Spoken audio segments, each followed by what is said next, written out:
Let's try this again. I don't know, take 5, something like that. So anyway, we're on Garage Aquatics 2023, World Headquarters. Yesterday on my live stream, one of the topics that came up was permanent drain lines.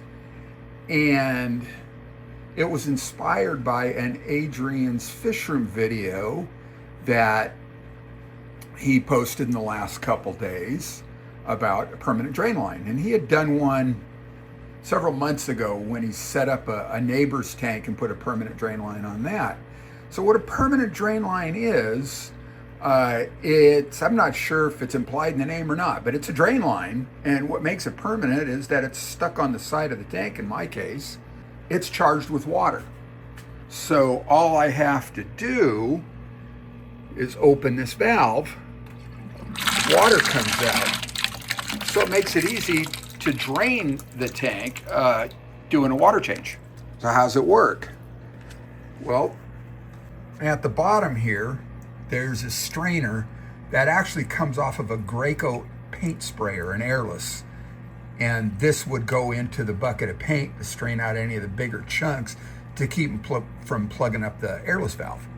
And the water will flow up this piece of, it's PVC pipe, it's 3/4 inch PVC pipe, up and around here, hiding behind this philodendron, okay? And then back down this way. Okay, it takes a turn here over the top of the shelf and out to this T. Now, the only reason this T is here is I put a cross section of pipe, goes across to here and all the way across to here just to be able to support it to the rack, okay? Now, just past the T, the water's flowing this way, then it flows this way into this ball valve. And the ball valve's a quarter turn valve. If I turn it 1/4 of a turn, water's coming out, all right? So when it's perpendicular to the pipe, it's closed. When it's parallel to the pipe, it's open.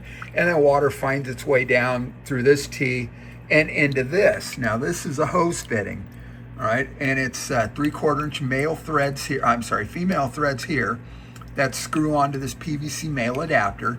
And then this part down here is hose fitting. So the male end of a garden hose goes up in here, all right? And then I'll run the garden hose out to the lawn to drain this tank down.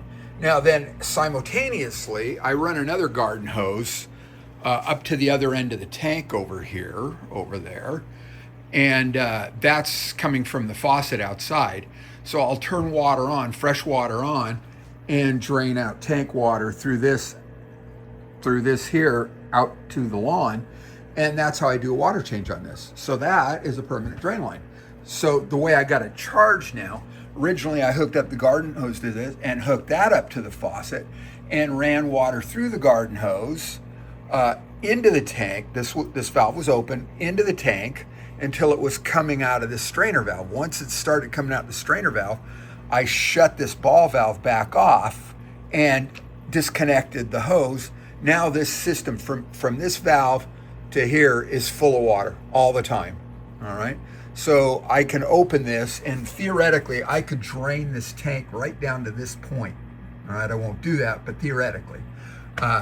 And so that'll allow me to hook up a garden hose, run it out to the front lawn, open this, and now I don't have to start a siphon because the water's already in this, and as soon as I open this, that siphon, that flow begins. Pretty cool, huh? So the next step, I want to do it for this. I want to do permanent drain system for the 429 gallon tanks here. There's 1, 2, and 3 behind and 4 behind over here. And then on the bottom shelf, there are 5 20-gallon tanks.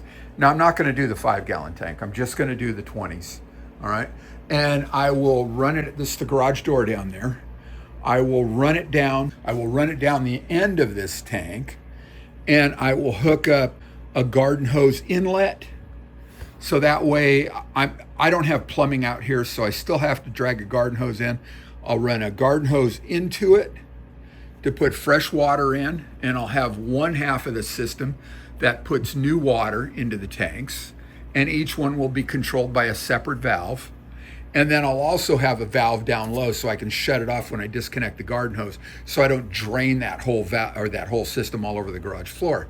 Then I will have another outlet down here, also with a drain or a valve on it, and that will go into each tank. And what I'll do is I will, brain fart, I will have water going in the drains, yep, and each one will be valved.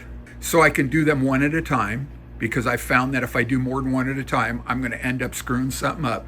So that way I will run water into the system, shut each valve off, and then shut the main valve off at the bottom. It will be fully charged. The system will be fully charged. Then at any time I want, I can put that hose on the drain line system, the outgoing, and open whatever valve I need to open up here or down here to do a water change, open that, and then hook the garden hose up to the inlet and open the valve down below, and then open the valves going into any of the tanks. So I have water going out and water going in simultaneously. Then all I got to do is pay attention to it so I don't overflow anything.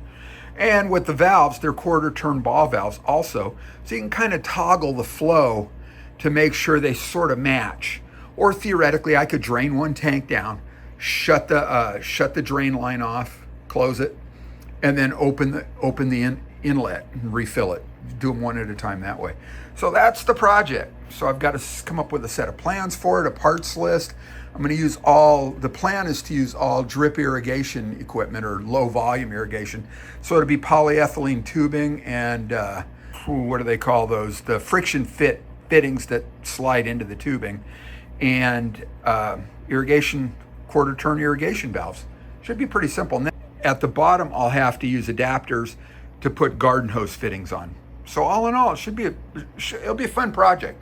And I will record the whole thing, bits and pieces of it, with kind of a sample of the parts list, because anybody else that does this is going to need, have different requirements of parts. But it'll give you an idea of what to do, what to use. And hopefully I'll be able to get everything at local Home Depot, and if I have to, maybe Lowe's, and then always a little further away, and I may or may not go there, would be a Ewing irrigation. So a regular landscape irrigation supply house should have all the parts that I'm going to need as well. So we'll see how that goes. So anyway, I'll keep you posted, and it should be a heck of a lot of fun. I love projects like that, and hopefully it'll inspire others to do the same thing. And just a shout out to Adrian. Thanks for the inspiration, pal. I'm sorry. Thanks for the inspiration, mate. All right. Cheers all. Love you all. And thanks for looking.